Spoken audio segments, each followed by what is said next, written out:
मधुबन के बाबा, मधुबन के बाबा मुरली वाले, आपका क्या कहना, आपका क्या कहना। ओम शांति। आज 30 मई 2024 के साकार मधुर महावाक्य हैं। आज मीठे मीठे बाप दादा बोले, मीठे बच्चे, तुम्हें पहला पहला निश्चय चाहिए कि हमको पढ़ाने वाला स्वयं शांति का सागर, सुख का सागर बाप है। कोई मनुष्य किसी को सुख शांति नहीं दे सकता। बाबा कहते, मीठे बच्चे, तुम्हें पहला पहला निश्चय चाहिए कि हमको पढ़ाने वाला स्वयं शांति का सागर, सुख का सागर बाप है। कोई मनुष्य किसी को सुख शांति नहीं दे सकता। बाबा ने आज प्रश्न पूछा है, सबसे ऊंची मंजिल कौन सी है, उस मंजिल को पाने का पुरुषार्थ क्या है। तो उत्तर में बाबा समझाते, एक बाप की याद पक्की हो जाए, बुद्धि और कोई की तरफ ना जाए, यह ऊंची मंजिल है। इसके लिए आत्म अभिमानी बनने का पुरुषार्थ करना पड़े। जब तुम आत्म अभिमानी बन जाएंगे तो सब विकारी ख्यालात खत्म हो जाएंगे, बुद्धि का भटकना बंद हो जाएगा, देह की तरफ बिल्कुल दृष्टि ना जाए, यही मंजिल है। इसके लिए आत्म अभिमानी भव। ओम शांति। रूहानी बच्चों प्रति रूहानी बाप बैठ समझाते हैं कि इनको रूहानी बाप नहीं कहेंगे, किनको? ब्रह्मा बाबा को।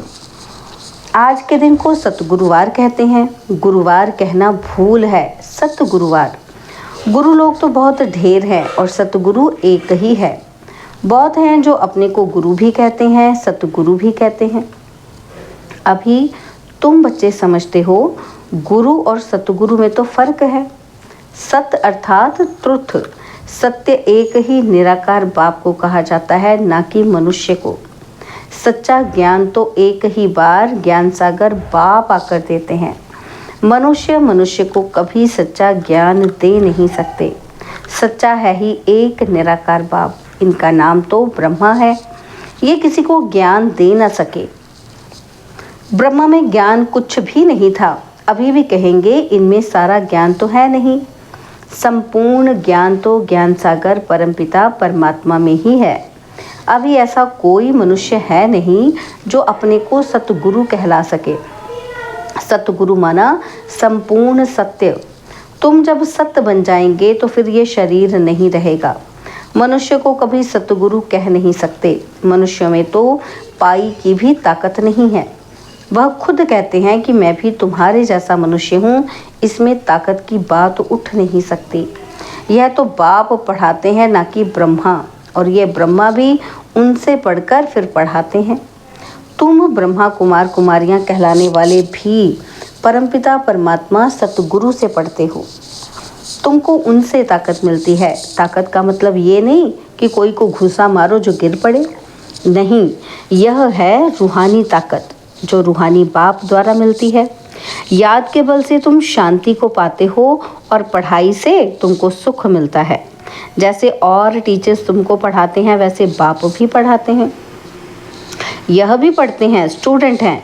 देहधारी जो भी हैं वो सभी स्टूडेंट हैं। बाप को तो देह है ही नहीं, वह निराकार है, वही आकर पढ़ाते हैं। जैसे और स्टूडेंट पढ़ते हैं वैसे तुम भी पढ़ते हो। इसमें मेहनत की बात नहीं। पढ़ने समय हमेशा ब्रह्मचर्य में रहते हैं। ब्रह्मचर्य में पढ़कर जब पूरा करते हैं तब बाद में विकार में गिरते हैं। मनुष्य तो मनुष्य जैसे ही देखने में आते हैं। कहेंगे ये फलाना आदमी है और ये LLB है, ये फलाना ऑफिसर है। पढ़ाई पर टाइटल मिल जाता है, शक्ल तो वही है। उस जिस्मानी पढ़ाई को तो तुम जानते हो। साधु संत आदि जो शास्त्र पढ़ते पढ़ाते हैं उनमें कोई बड़ाई नहीं। उससे कोई को शांति तो मिल नहीं सकती। खुद भी शांति के लिए धक्के खाते हैं। जंगल में अगर शांति होती तो फिर वापस क्यों लौटते। मुक्ति को तो कोई पाता नहीं। जो भी अच्छे अच्छे नामी ग्रामी राम कृष्ण परमहंस आदि होकर गए हैं वह भी सब पुनर्जन्म लेते लेते नीचे ही आए हैं। मुक्ति, जीवन मुक्ति को कोई भी पाते नहीं। तमो प्रधान बनना ही है। देखने में तो कुछ नहीं आता। कोई से पूछो तुमको गुरु से क्या मिलता है तो कहेंगे शांति मिलती है, परंतु मिलता कुछ भी नहीं। शांति का अर्थ ही नहीं जानते। अभी तुम बच्चे समझते हो बाबा ज्ञान का सागर है और कोई साधु संत गुरु आदि शांति का सागर हो न सके। मनुष्य किसी को सच्ची शांति दे नहीं सकते।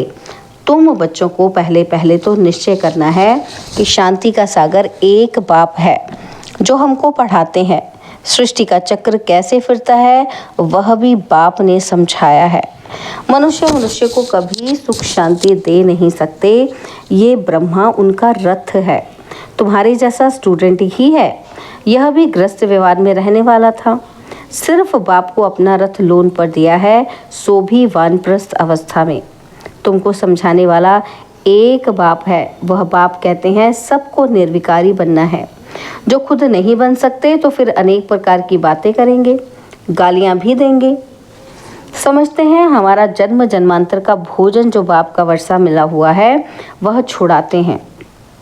अब छुड़ाते तो वह बेहद का बाप है ना। इनको भी उसने छुड़ाया। बच्चों को भी बचाने की कोशिश की। जो निकल सके उनको निकाला। अब तुम बच्चों की बुद्धि में है कि हमको पढ़ाने वाला कोई मनुष्य नहीं है। सर्वशक्तिमान एक ही निराकार बाप को कहा जाता है और किसी को कहा नहीं जाता। वही तुमको नॉलेज दे रहे हैं। बाप ही तुमको समझाते हैं यह विकार तुम्हारा सबसे बड़ा दुश्मन है, इनको छोड़ो। फिर जो नहीं छोड़ सकते हैं वो कितना झगड़ा करते हैं। माताएं भी कोई ऐसी निकल पड़ती हैं जो विकार के लिए बड़ा हंगामा करती हैं। अभी तुम हो संगम युग पर, यह भी कोई नहीं जानते कि ये पुरुषोत्तम संगम युग है। बाप कितना अच्छी रीति समझाते हैं। बहुत हैं जिनको पूरा निश्चय है, कोई को सेमी निश्चय है, कोई को 100% और कोई को 10% भी है। अब भगवान श्रीमत देते हैं बच्चे, मुझे याद करो। यह है बाप का बड़ा फरमान। निश्चय हो तब तो उस फरमान पर चले ना। बाप कहते हैं मेरे मीठे बच्चों, तुम अपने को आत्मा समझ बाप को याद करो। इनको याद नहीं करना है, मैं नहीं करता, बाबा मेरे द्वारा तुमको कहते हैं। ब्रह्मा बाबा कहते हैं मैं नहीं कहता हूँ। कौन कहता है? बाबा कहते हैं मेरे द्वारा। जैसे तुम बच्चे पढ़ते हो तो यह भी पढ़ता है। सब स्टूडेंट हैं, पढ़ाने वाला एक टीचर है, वह सब मनुष्य पढ़ाते हैं। यहाँ तुमको ईश्वर पढ़ाते हैं। तुम आत्माएं पढ़ती हो, तुम्हारी आत्मा फिर पढ़ती है। इसमें बहुत आत्म अभिमानी बनना है। बैरिस्टर इंजीनियर आत्मा ही बनती है। आत्मा को अब देह अभिमान आ गया है। आत्म अभिमानी के बदले देह अभिमानी बन पड़े हैं। जब आत्म अभिमानी हो तब विकारी नहीं कहला सकते। उनको कभी विकारी ख्याल भी नहीं आ सकता। देह अभिमान से ही विकारी ख्याल आते हैं और फिर विकार की ही दृष्टि से देखते हैं। देवताओं की विकारी दृष्टि कभी हो नहीं सकती। ज्ञान से फिर दृष्टि बदल जाती है। सत्युग में ऐसे थोड़े प्यार करेंगे, डांस करेंगे। वहाँ प्यार करेंगे परंतु विकार की बांस नहीं होगी। जन्म जन्मांतर विकार में गए हैं तो वह नशा बहुत मुश्किल उतरता है। बाप निर्विकारी बनाते हैं तो कई बच्चियां बिल्कुल मजबूत हो जाती हैं कि बस हमको तो पूरा निर्विकारी बनना है। हम अकेले थे, अकेले ही जाना है। उनको कोई थोड़ा टच करेगा तो अच्छा नहीं लगेगा।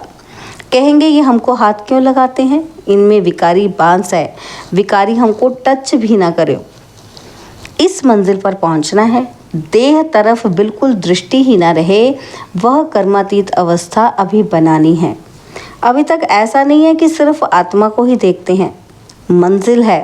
बाप हमेशा कहते हैं बच्चे अपने को आत्मा समझो।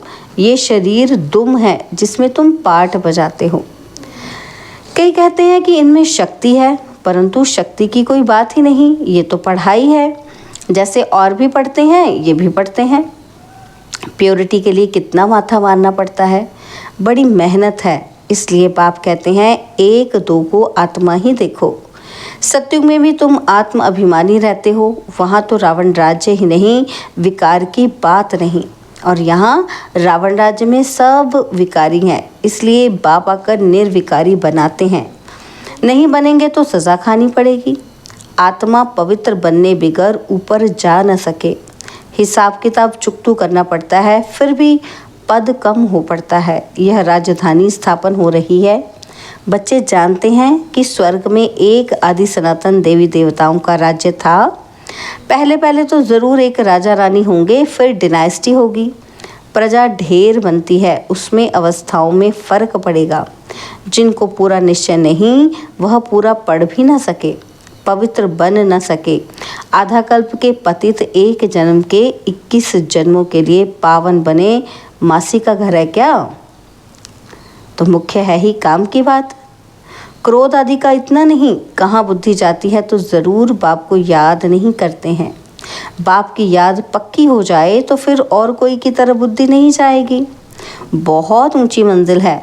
पवित्रता की बात सुनकर आग में जल मरते हैं। कहते हैं ये बात तो कभी कोई ने कही ही नहीं, कोई शास्त्र में ही नहीं। बड़ा मुश्किल समझते हैं।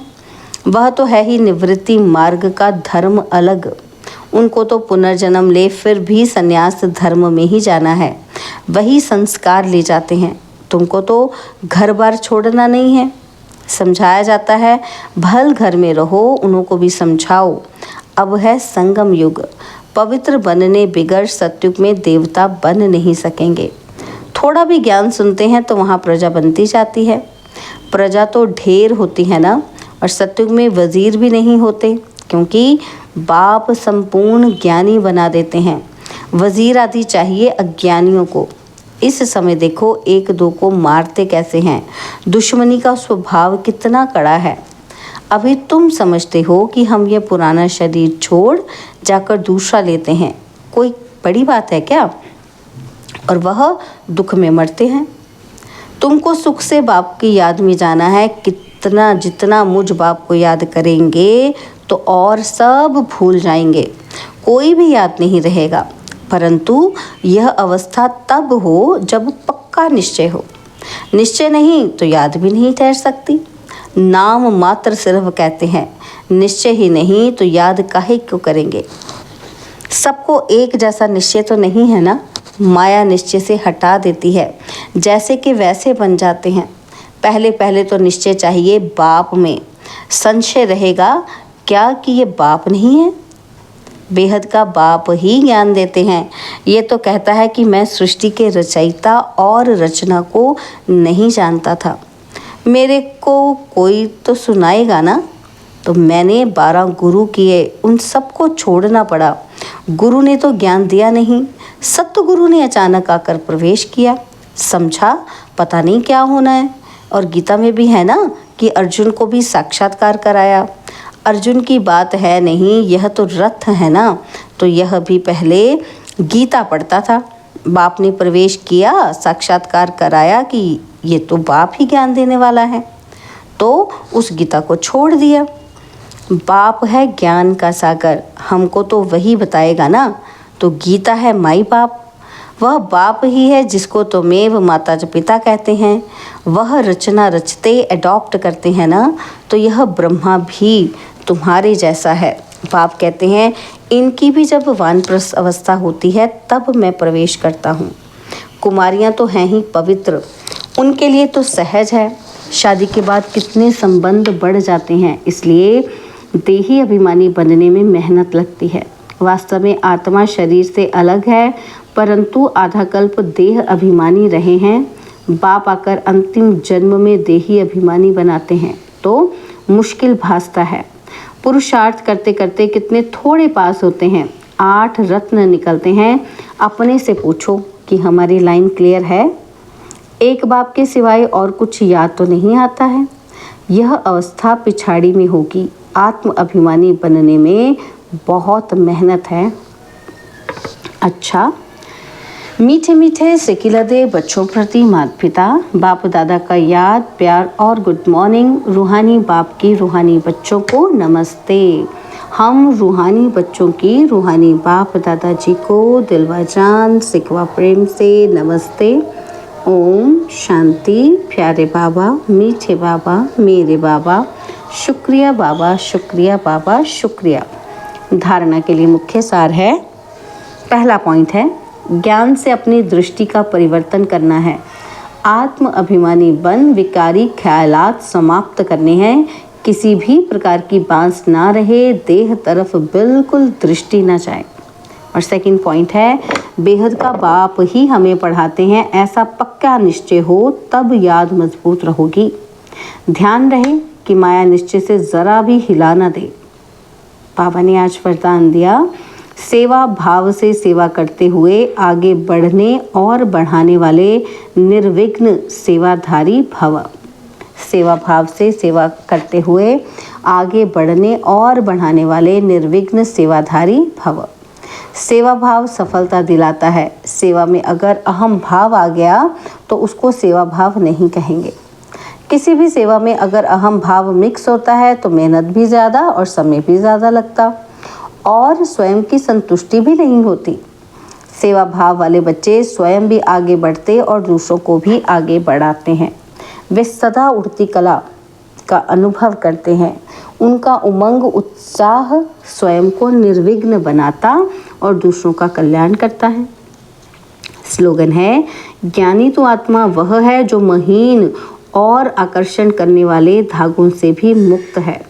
ज्ञानी तो आत्मा वह है जो महीन और आकर्षण करने वाले धागों से भी मुक्त है।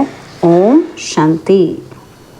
और अब यह एक बहुत अच्छी वीडियो भी जरूर देखें।